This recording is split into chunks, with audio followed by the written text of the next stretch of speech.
Arkansas throws it into Kamani, back to Black. Vegas, baby! Vegas, baby! Hogs are going to the Sweet 16! Hogs are going to the Sweet 16! Vegas, baby! The Razorbacks, for the third straight year, are headed to the Sweet 16. I don't know why you need me to do an introduction, because it doesn't get better than that. You are Locked On Razorbacks, your daily podcast on the Arkansas Razorbacks, part of the Locked On Podcast Network, your team every day. And welcome into the Locked On Razorbacks podcast. I am your host, John Nabors. I'm also the host of Out of Bounds. You can catch every weekday afternoon from 1 to 4 on 103.7 The Buzz and 103.7thebuzz.com. Hope everybody had a wonderful freaking weekend as the Arkansas Razorback basketball team is heading to Las Vegas for the Sweet 16 after they beat the Kansas Jayhawks, the number one seeded Kansas Jayhawks, by a final score of 72-71. How sweet it is. My goodness. I don't even know where to begin. There's a lot of things we're going to have to talk about and dive into when it comes to this team and this performance and everything that everybody did that was involved in this, and also knowing a little bit about who the next matchup is going to be for the Razorbacks in the Sweet 16. But what a awesome, absolutely awesome game. One of the best games under the Eric Musselman regime, and in the biggest moments and in one of the most impressive ways, Arkansas was able to win this game. Now, Arkansas beat number one seed Gonzaga last year, the number one overall seed Gonzaga last year, with a completely different team, and it was awesome. It was without a doubt the best win at that time for Eric Musselman. And the fact that there were so many other players that were involved on that team and on both teams, but it seemed like, at least in that year and in that team and in that game, they were able to win because they were really great defensively. They had won that game the same way that they've won so many games all year long. Great free throw shooting, getting to the basket, solid defense, and then a great overall performance by Trey Wade. They were able to take care of business in that game. It wasn't the shock of the world, but it was pretty surprising. This is a completely different game. This is a completely different deal. Arkansas hadn't won a game this year in a fashion of coming from behind down double digits in the second half. They hadn't won a game by suffocating defensively a team that was really good offensively and being able to completely and totally shut them down and then win with free throws at the end of the game. That's not what this team has been able to do at all this year. And then in this game, and in this biggest moment, they were able to take care of business. Just outstanding. And I don't want to go any further because I know we're going to break it down, and maybe hard for you if you're listening on the podcast to understand what's going on here. But I got to play this video. So on your YouTube, all you people watch on YouTube, you can get a taste of it too. Look at this celebration.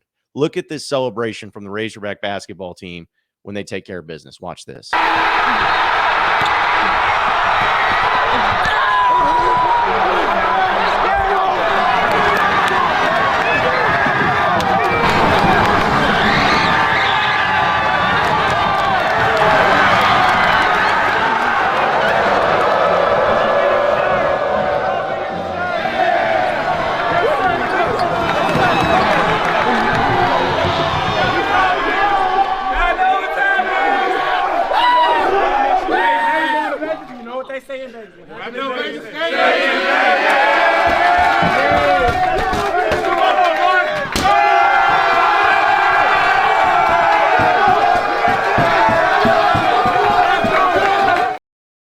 I mean, just boom. That it puts it all into perspective. I wish I could play the video at the end of the game on the CBS broadcast of Devo Davis and him getting emotional.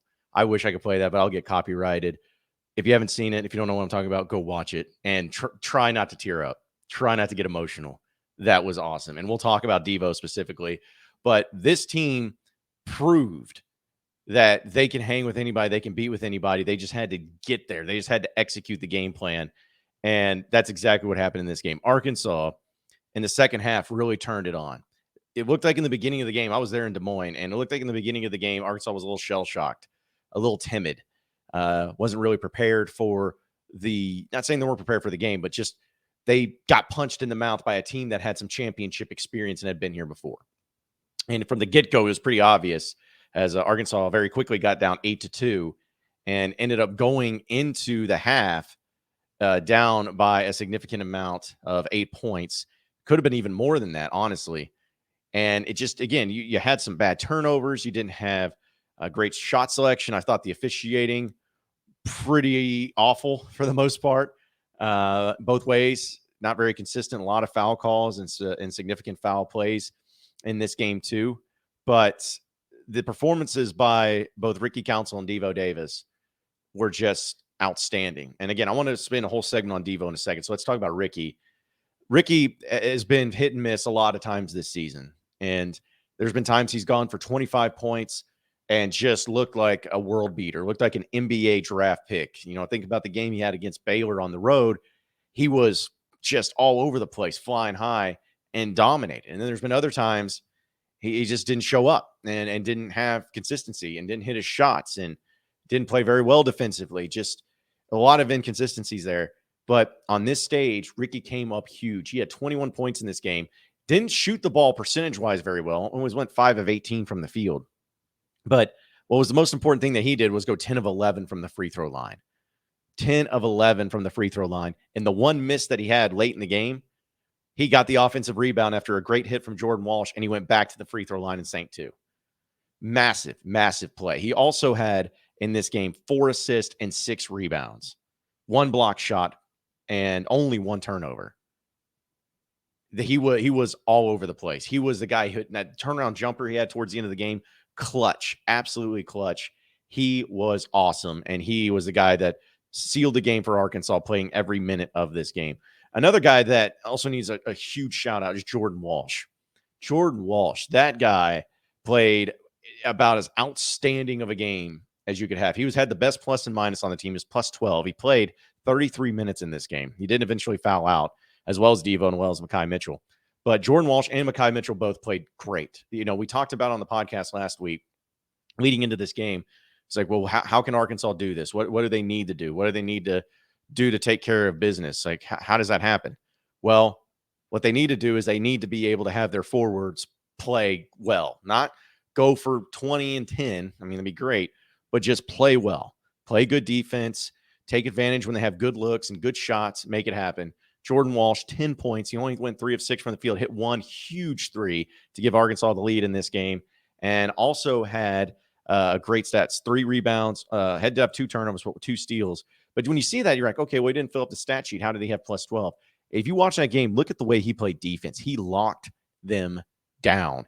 They didn't have an answer. His long wingspan, his aggressive nature, he was able to really cause some problems for so many different players for Kansas. They didn't know how to handle him. And Mekhi Mitchell did the same thing. 6 points for him, 3 of 4 from the field. He only had 2 rebounds, but also had a block shot and 2 steals in 19 minutes, made the most out of his minutes. He was a plus 4 there too.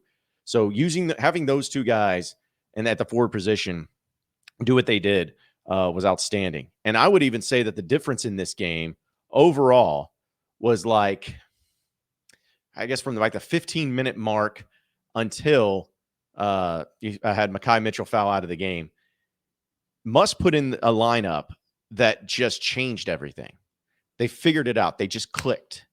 And it was a lineup that was Mekhi Mitchell, Jordan Walsh, Devo Davis, Ricky Council, and Anthony Black. When he put in that lineup, something just turned. The defense went through the roof. The confidence started building. They started to get some great stops, and they just kept going and going and going until eventually some of the guys fouled out. But I love the move by Eric Musselman to keep Mekhi Mitchell and Devo Davis in the game when they got 4 fouls. They got 4 fouls fairly early in the second half, and they were on a run. A lot of other coaches, lesser coaches, would have taken those guys out. Said, okay, hey, come out. We can't risk you getting another 5th foul. We got to wait till the very end. No, he said, leave you in. Keep this up. Keep playing the way you're playing. Don't lose heart. Don't lose momentum. Keep going after him. If you foul out, you foul out, but stick with it. Stick with what you're doing. Incredible coaching move that paid off dividends. And Arkansas was able to get the hustle plays. They were able to get stops. They were able to cause some problems. And it was just outstanding, absolutely outstanding performance by Arkansas from beginning to end. It was an exciting time. I mean, I know that all of you who watched the game, you were probably flying high. You were probably going nuts. You were probably popping your champagne bottles. I mean, Hog fans went ballistic, and as they should have. And the fans there in the arena were going mad. I can't believe it. I can't believe we're sitting here talking about Arkansas going to Las Vegas for the Sweet 16 for the third straight frickin' year after beating the number 1 seed Kansas and the defending national champions. We are talking about this. A week ago, I didn't even think that was possible. 2 weeks ago, I thought this team was dead in the water, as many of you did. And here they are, once again, coming out on top. Once again, proving everybody wrong. Folks, I said it. I've said it once. I said it a billion times. I don't care what happened in the regular season anymore. I said that if they made the Sweet 16, if they made the second weekend, forget what happened in the regular season. I don't care that they lost to LSU on the road. I don't care that they lost 3 straight to end the regular season. I don't care that they were the 10 seed in the SEC tournament. I don't care about the injuries. I don't care about the blown leads. I don't care about any of that. It does not matter anymore. This season already, to me, is a success. They made it to the Sweet 16. Now, I want more. We all want more. We're not going to just say, hey, we're fine if we lose to UConn, which we'll talk about that. I'm not saying that. But I'm saying, considering what this team went through, the ups and downs, the struggles, the injuries, the problems, the lack of consistency, the lack of defense, the fouls, it was not an enjoyable time. And the struggles that they had were just so infuriating. Them just, you felt like they were not living up to the expectation, even though they were so good. All of that out the window does not matter. They made it to the Sweet 16. Eric Musselman is 8-2. 8-2 in NCAA tournament games at Arkansas in 3 years. 8-2 with a chance to go 9-2, 10-2, 11-2. Let's just go 12-2. National championship. Like, I mean, that's what you're talking about right now. Eric Musselman in March. Dude is just the greatest. He's awesome. Sign this man to whatever extension, whatever raise that he needs. Give him everything. He's the man. Don't let up. Don't stop. Wow. What a game. What a time. And Vegas is going to be so sweet. I get to go there this week. Can't wait. I'm pumped. I'm going to have to overcome my fear of flying to get through it, but it's going to be awesome. And I can't wait to bring live updates from Vegas as we talk more about that here in just a second. And we'll talk about Devo. Got to talk about Devo also. But folks, let me tell you, it's the Built Bar March Madness. And we know that it's here. If you have your favorite bar or your puff, now is your time to make it count by going to builtmarchmadness.com to vote on your favorites.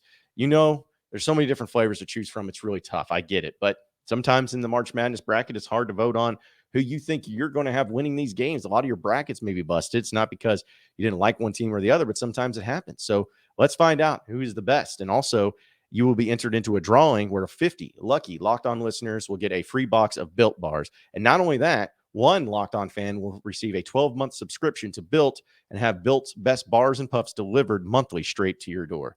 And it is incredible because they taste amazing. They're healthy. They're convenient, different flavors, all of that stuff. You have to try it. So run over to builtmarchmadness.com right now to vote for your favorite bar or puff and pick up a box while you're there. You can vote every day in March. So hop in and support your pick. You are Locked On Razorbacks, your daily podcast on the Arkansas Razorbacks, part of the Locked On Podcast Network, your team every day. All right, so second segment, Devo Davis. I mean, I cannot say enough about Devo freaking Davis in this game and really all time. You know, we talked about Eric Musselman being 8-2 in NCAA tournament games at Arkansas. You know who else is? Devo Davis. Devo Davis. And when Arkansas was struggling in this game and they couldn't get any flow going, it seemed like anytime they made a shot, a big shot or a three or got a stop, Kansas would respond back with a big three themselves or get an and one. I feel like the and ones were out of control in this game. It was a very, very annoying game at times, and Arkansas just couldn't break through until the second half when Devo Davis just decided to take over in this game, just absolutely take over. I'm looking at just what happened overall in this game and going through it and trying to figure out, the different ways of how it looked and how it went and what and how it all went down. But it seemed like everything turned not only when they put in that lineup of those 5 guys and they locked down defensively, but Devo Davis scoring 21 points in the second half after only having 4 in the first half, where he was getting layups, he was getting to the foul line, he was hitting big 3-pointers.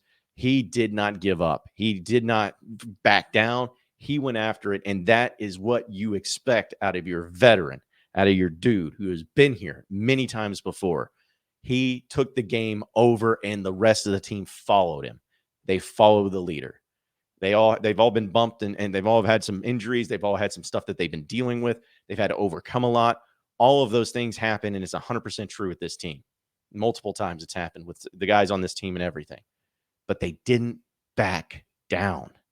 They didn't let up. And just seeing that and seeing how they handled themselves and seeing how Devo was able to will them to a victory like that can't be said enough. It cannot be said enough. Like he's a guy that's had to deal with so much turnover with teammates each and every year. He's a guy that's had to deal with some ups and downs in his own career. He's had to deal with, going through some ejections and some passionate moments.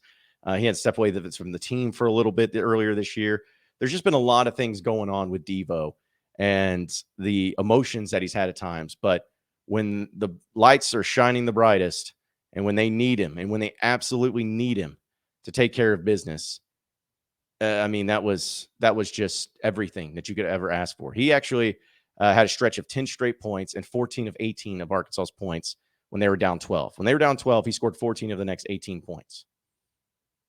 He looked like a guy who had been there before and was not ready to go home just yet. And if you look at the rest of his stats too, because it wasn't even just only about points for Devo, but you're talking about 9 of 15 from the field, 6 of 7 from the free throw line. I got 8 rebounds, 1 assist, and only 1 turnover. 25-8 as a guard with 1 assist and only 1 turnover. 31 minutes of play. And he's not taking into consideration how great he was defensively.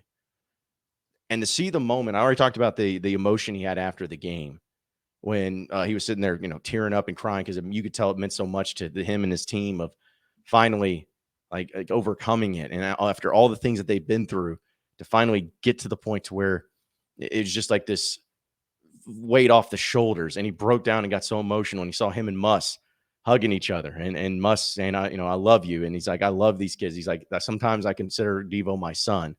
And Devo saying, I love you too. Like that just is amazing to me. That's amazing, because we see so many times Muss just be an angry guy who's yelling and screaming and he's so passionate. And we see Devo kind of the same way, where there's a lot of comparisons between the two of them. Very gifted, very talented, very emotional, can sometimes be the highest of highs, like hot heads and stuff. And sometimes they can kind of be low or whatever it may be. But they both are just perfect for one another. That's why in these moments you need someone like Devo to step up. That's why it's great that he did step up. And that's why he is so important to this team and was the reason why Arkansas won this game. I just love that so much. And to see the emotion that he had after the game and how much it meant to everybody and what they've been through and everything, you just couldn't ask for anything more. And I don't think people really understand that outside the state of Arkansas. They saw Muss rip his shirt off and they're like, dude, it's a Sweet 16. You're going to the Sweet 16. I mean, it's not like you won a title or anything like that. They may not understand. Same thing with Devo getting emotional. It's like, dude, you've been to the Sweet 16 before. You've been in the Elite 8. Why are you getting emotional about this? People probably don't understand what the season and what it's been like and what it's gone through for both Muss and for Devo. It's not been easy for anybody. And to just get to this point after all of that, and it be because of Devo Davis, the big constant, the seasoned vet, the guy that has been there before. It was a perfect moment, an absolutely perfect, golden, gorgeous moment for Devo. I'm so happy for him. He has a chance to really add to his already an extremely impressive resume as an Arkansas Razorback. And if Arkansas found a way to go to the Final Four even this year, which we'll talk about what it looks like and how it can happen, he may be looked at as one of the all-time greats when it comes to Razorbacks, because he's definitely one lots of games and won some of these games when it mattered the most. And because of his performances, he's been the reason why it stepped up. So we'll talk about UConn, who Arkansas will be facing off in the Sweet 16. First, I got to tell you about the tournament going on right now, and it's the perfect time to download FanDuel, America's #1 sportsbook, because all you new customers get no sweat first bet up to $1,000. That's bonus bets back if you don't win your first bet. So you just got to download the FanDuel Sportsbook app.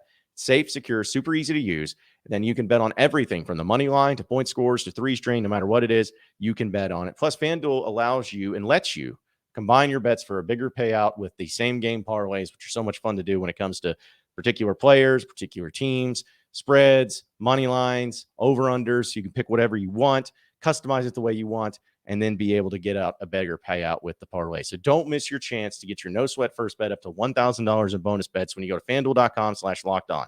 That's FanDuel.com/lockedon to learn more. Make every moment more with FanDuel, the official sportsbook betting partner of the NBA. You are Locked On Razorbacks, your daily podcast on the Arkansas Razorbacks, part of the Locked On Podcast Network, your team every day. All right, so final segment here on the Locked On Razorbacks podcast. Just a little bit about UConn. I'll break them down probably more tomorrow and talking about that. But just my overall thoughts on playing UConn. I'll admit, UConn is really good. They've been really good this year. They've shown at times that they can be a top 5, top 10 team. They are a 4 seed in this tournament. They have some really gifted athletes like Sanago. He's a great guy. 17 points is what he averages on 60% field goal percentage. According to FanDuel, UConn is favored by 3.5 in this game. And so UConn does a great job where if you think Arkansas is good, like, again, take everything for what it is, but just looking at the numbers, UConn averages 4.5 points more per game offensively than Arkansas, and they allow 4 points less per game than what Arkansas does. So if you're just going off of points per game, offense and defensively, UConn's better. UConn's better rebounding. They're better at assist. Block shots are about the same, and the field goal percentage is about the same. Arkansas is a little bit above that. Steals are really the only major stat that Arkansas truly has an advantage in. But I know that UConn played in a not as great conference, or at least what it looks like on paper, but still have some really big wins. I mean, they beat St. Mary's, they beat Iona, and neither of those games were particularly close either. But as this season goes on, they beat Oregon. They beat a team called Alabama, who's really good. I don't know if y'all heard about them, but yeah, they're really good. They beat Iowa State.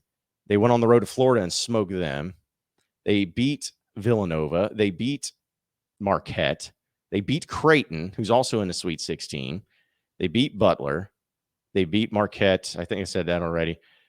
Beat Providence. Beat DePaul.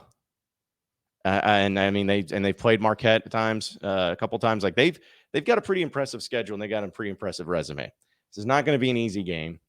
And I'm not going to sit here and say that Arkansas will for sure win. We'll talk about that and break it down a little bit more. But I'll say this. Eric Musselman is undefeated at Arkansas when he has 4 more days to prepare. That's all I'm going to say about that. I like Arkansas's chances. I'm not saying it'll be easy, but I like their chances. I think it's going to be a very fun game. Has a chance to be entertaining offensively and defensively.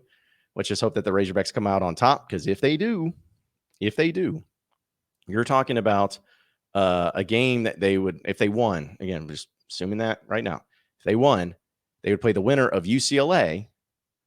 And at the time of recording this podcast, we don't know, but TCU does have a lead over Gonzaga, 33-27, and they would play the winner between Gonzaga, UCLA, and then whoever wins that game. If it ends up being TCU, I love that matchup. If TCU beats UCLA. UCLA wins, I still like the matchup. But Arkansas, I believe, this is just me. If Arkansas beats UConn, they're in the Final Four. Because I think that UConn's going to be a tougher matchup than what UCLA or Gonzaga or TCU would be for Arkansas. They got a lot to get there. In March Madness, there's crazy things that happen, but that's just how I feel about it in this point in time.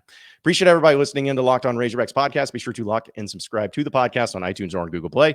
You can also get after me on Twitter at BuzzJohnNabors for any questions, comments, concerns that you may have. We'll keep it going from there. Same podcast time, same podcast channel tomorrow afternoon. Have a great day, everybody. We'll see you.